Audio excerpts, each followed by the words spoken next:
धुळ्याच्या शिंदखेडा तालुक्यात अतिवृष्टी पाहायला मिळते। वर्षी गावातील आदिवासी भागाला पुराचा वेढा आहे। पुराच्या पाण्यामुळे गावाशी संपर्क तुटला असल्याची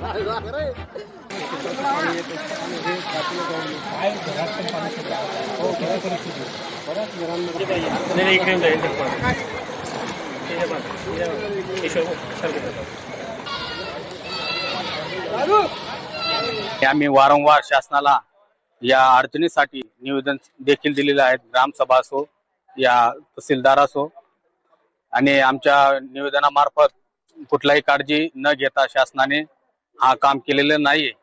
म्हणून मी शासनाला एक परत विनंती करतो की हा काम त्वरित करावा।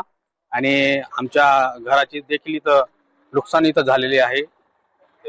आमच्या त्या घरात जेवढे कुटुंब असतील त्यांचे पंचनामा करून त्यांना काहीतरी मोबदला मिळावा ही आमची विनंती आहे शासनाला। की आमच्या वर्षी गावाचा हा जो आदिवासी भागाचा हा जो प्रश्न आहे, संरक्षण भिंत आणि एक पूल इथे त्वरित आपण शासनाने मंजूर करावा ही विनंती आम्ही आता इथे महसूलचे आपले तहसीलदार साहेब येऊन गेलेत, प्रशासनाचे आपले BDO मॅडम येऊन गेल्यात, त्यांना देखील हा प्रश्न आम्ही सांगितला आणि यांची काळजी घेण्यासाठी शासनाच्या वतीने आरोग्य विभागाचे EMO सुद्धा येऊन गेले। त्यांची पूर्ण टीम दाखल झाली।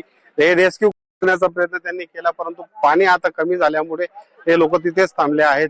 येणाऱ्या काळात ही अडचण येऊ नये यासाठी शासनाने त्वरित या संरक्षण भिंत आणि पुलाची एक मागणी आमची ग्रामस्थांच्या वतीने आम्ही शासनाला करतो।